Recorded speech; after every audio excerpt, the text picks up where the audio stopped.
Hey guys, this is Lakku. आज के इस वीडियो में हम बात करेंगे टीडीएस की कॉन्सेप्ट प्लस टीडीएस से रिलेटेड जो भी जर्नल एंट्री होती है वो आपके बुक्स में कैसे होगी। आपको पूरा गाइडेंस मिलने वाला है। तो चलिए बिना देर के वीडियो को शुरू करते हैं। तो देखिए, टीडीएस का फुल फॉर्म पहले होता क्या है। टीडीएस का फुल फॉर्म होता है टैक्स डिडक्टेड एट सोर्स, यानी कि आपका जहाँ भी इनकम हो रहा है, अपने जहाँ से भी पैसा कमा रहे हैं, सरकार वहीं पे कुछ सर्टेन परसेंटेज ऑफ टैक्स आपसे ले रहा है। क्यों ले रहा है ये समझिए। एक होता है आपका प्रीवियस ईयर, एक होता है असेसमेंट ईयर। अब बोलेंगे ये क्या है। देखिए, आपने जिस भी ईयर में पैसा कमाया हो, आपका इनकम हुआ हो, उसे बोलते हैं प्रीवियस ईयर। और इस इनकम पे जब आप टैक्स दोगे अगला साल तो उसे बोलते हैं असेसमेंट ईयर। तो नॉर्मली क्या होता है कि आप पिछले साल में पैसा कमाओगे और उसके अगले साल उस पर कुछ परसेंटेज ऑफ टैक्स आपको गवर्नमेंट को जमा करना पड़ता है। बट इतना आसान कुछ भी नहीं है। सरकार क्या बोलती है, गवर्नमेंट आपको ये बोलता है कि देखिए बेटा जी, देखिए जनता जी, हमें आप पे बिल्कुल भी विश्वास नहीं है कि आप जो भी पैसा कमाओगे उतना पे आप हमको टैक्स दोगे ही दोगे। मैं आप पे बिल्कुल भी विश्वास नहीं करूँगा। मैं क्या करूँगा कि प्रीवियस ईयर में जब आप पैसा कमाओगे, हम उसी वक्त आपसे कुछ परसेंटेज ऑफ टैक्स काट लेंगे। हम आपसे कुछ वहाँ पर ही पैसा काट लेंगे। और जब आप असेसमेंट ईयर में लास्ट ईयर में जब जब आप आईटीआर भरोगे, जब अपना इनकम टैक्स रिटर्न भरोगे, तो वहाँ पे जब आपका टैक्स जो भी आ रहा हो वहाँ पे हम लोग हिसाब किताब कर लेंगे। हिसाब किताब का क्या मतलब है ये समझिए। मान लीजिए कि प्रीवियस ईयर में जो भी मेरा इनकम हो रहा है उसके हिसाब से मेरा इस साल जो टैक्स बन रहा है वो टैक्स बन रहा है आपका 1 लाख रुपए। 1 लाख रुपए मेरे को गवर्नमेंट को देना है। बट गवर्नमेंट ने प्रीवियस ईयर में मेरा टीडीएस काट लिया है, मान लेते हैं 10,000 रुपये। 10,000 रुपये मेरा गवर्नमेंट ने पहले ही टीडीएस काट लिया है। तो इस केस में क्या होगा। देखिए, गवर्नमेंट ये बोलेगा, देखिए बेटा जी, हम यहाँ पे मारते हैं इक्वल टू करने के बाद आपको कितना टैक्स बन रहा है। 1 लाख रुपये आपका टैक्स बन रहा है। बट आपने क्या किया है, आपने पिछले साल में ऑलरेडी 10,000 रुपये हमको दे चुके हैं। इसीलिए हम आपसे फिर से 1 लाख रुपये नहीं लेंगे, आपसे मात्र हम 90 लाख रुपये लेने वाले हैं। ठीक है।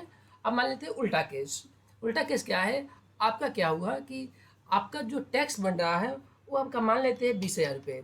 इस बार आपका जो भी प्रीवियस ईयर में पैसा कमाए हो उस हिसाब से आपका टैक्स बन रहा है मात्र 20,000। बस सरकार ने आपसे टीडीएस बहुत ज़्यादा काट लिया। कितना काट लिया है, 30,000 रुपये आपका ऑलरेडी गवर्नमेंट ने काट लिया है।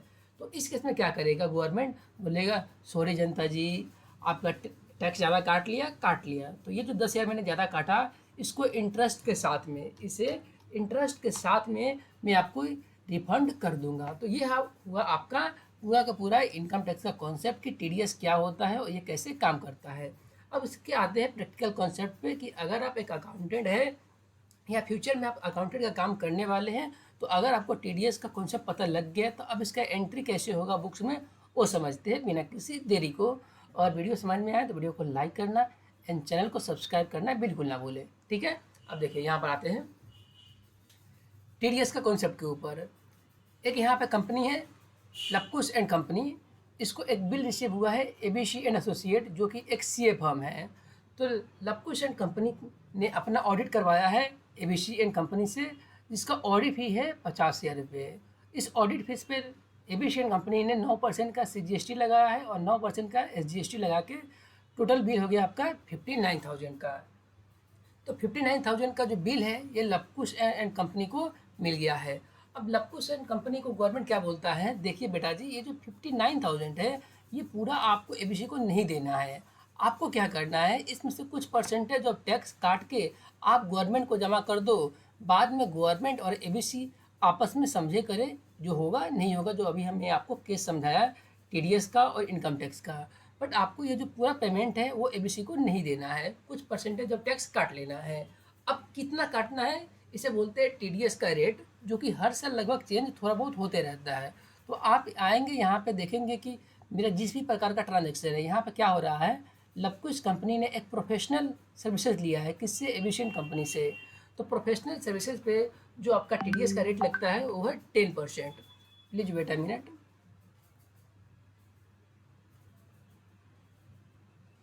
देखिए, प्रोफेशनल सर्विसेज पे जो भी आपका टीडीएस का रेट लगता है वो है 10%। कौन सा सेक्शन है? सेक्शन 194 जे। सेक्शन 194 जे में आप देखेंगे फी फॉर प्रोफेशनल सर्विसेज, जब भी आपका थ्रेशोल्ड लिमिट 30,000 का एक्सीड करता है तो आपको 10% का टीडीएस काटना होता है, ये कंपलसरी है। तो यहाँ पे एबिशियन कंपनी ने 50,000 का बिल दिया है, तो इसलिए इसका हम लोग 10% टीडीएस काटेंगे। अब देखिए टीडीएस किस पे काटे, ये जो ऑडिट फी है 50,000 इस पे काटे, या जो इसके साथ में जीएसटी लग गया है, यानी कि जो फुल फुल और फाइनल वैल्यू है 59,000 इस पे।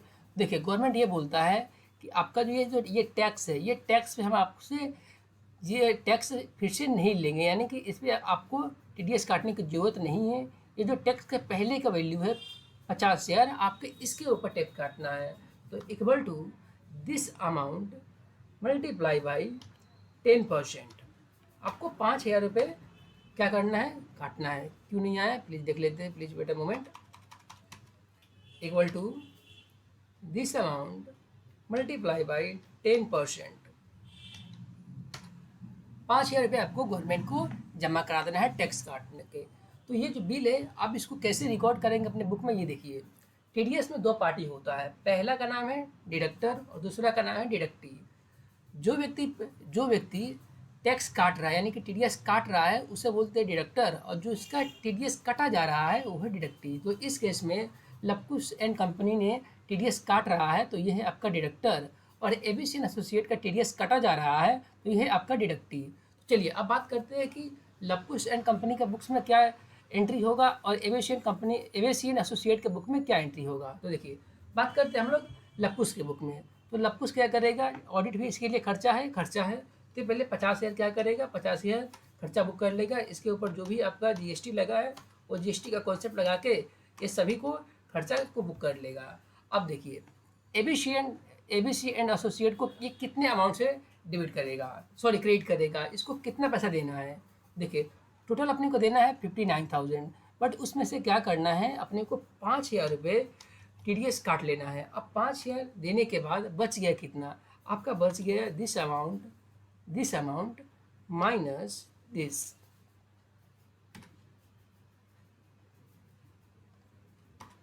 अब देखिए 54,000 रुपये से एविएशन कंपनी को देना है, इसमें से 5,000 रुपये क्या करना है, इसको काट लेना है। अब आप पूछेंगे ये जो पैसा काट रहे हैं इसको गवर्नमेंट को कब तक देना पड़ता है। तो देखिए जो भी आप मंथ में टीडीएस काट रहे हैं, मान लीजिए आप अप्रैल मंथ में टीडीएस काट रहे हो, तो अप्रैल मंथ का जितना भी आप टीडीएस काटेंगे उसको अगले महीने के यानी कि अप्रैल का मे में 7 तारीख तक आपको देना होगा।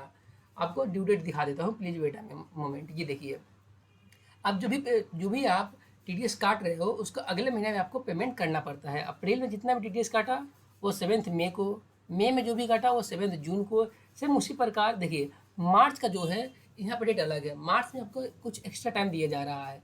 मार्च महीना में आप जो भी टीडीएस काटेंगे उसको पेमेंट करने का डेट है आपका अप टू 30 अप्रैल तक, 30 अप्रैल तक आप क्या कर सकते हो, गवर्नमेंट को पैसा दे सकते हो। आपका यहाँ पे डेट बढ़ जाता है।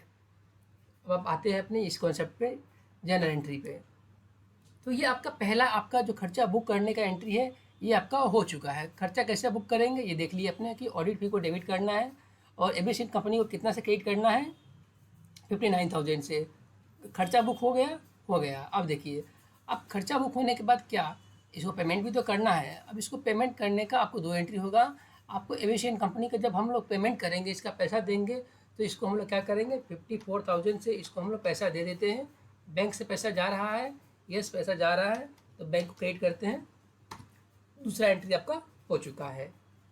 अब क्या है ये देखिए, अब जो 5,000 रुपये हम लोगों को टीडीएस काटा है ये अगले महीने के 7 तारीख तक देना है, तो इसको अभी हम लोग पेमेंट कर ही देते हैं। तो 5,000 रुपये हम लोगों ने क्या किया, टीडीएस को दिया। कहाँ से दिया है, बैंक से दिया है, तो बैंक को हम लोग क्रेडिट कर लेते हैं 5,000 का। तो देखिए जब भी आप टीडीएस काटोगे तो आपका यही 3 एंट्री होगा। इस 3 एंट्री में ही आपका पूरा का पूरा टीडीएस छुपा हुआ है। जब आप एक बिल को रिकॉर्ड किए, जब अपने पार्टी को पेमेंट किया, एक अपने टीडीएस को दिया, तो ये है in the books of deductor के बुक में क्या एंट्री होने वाला है।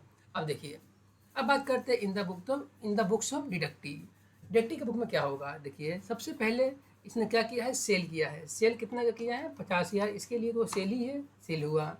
इसके ऊपर क्या किया है, 9% का आपका CGST और 9% का SGST आपका लगाया है। एंड लवकुश एंड कंपनी को कितना का बिल दिया है? 59,000 का। 59,000 का ये हुआ। ये आपका क्या किया इन्होंने, ये वाला खर्चा रिकॉर्ड कर लिया। प्लीज़ वेट अ मिनट, इसको बढ़िया से लिखते हैं। तो ये वाला खर्चा इन्होंने यहाँ पे बुक कर लिया। कौन बुक कर रहा है? सॉरी, ये खर्चा नहीं बुक कर रहा है, ये इनकम बुक कर रहा है। सेल आपका क्या होता है? क्रेडिट होता है। तो इन्होंने क्रेडिट सेल को कर दिया, प्लस में GST लगा के लवकुश एंड कंपनी को कितना है डेबिट किया है? 59,000 से। क्यों डेबिट किया है? क्योंकि इसको पैसा मिलने वाला है लवकुश एंड कंपनी को। अब देखिए, लवकुश एंड कंपनी जब पेमेंट करेगा तो कितना पेमेंट करेगा? लवकुश एंड कंपनी इसको पेमेंट कर रहा है 44,000, बट लवकुश एंड कंपनी को डेबिट करके कितना रखा है? 59,000। डेबिट और क्रेडिट हमेशा इक्वल होता है, तो ये इक्वल तो नहीं है, तो यहाँ पे क्या आ जाएगा? TDS आ जाएगा। देखिए, तो यहाँ पे 5,000 का ये TDS रिसीव कर लेगा। TDS इसके लिए क्या हो गया? यहाँ पे इसका असेट हो गया।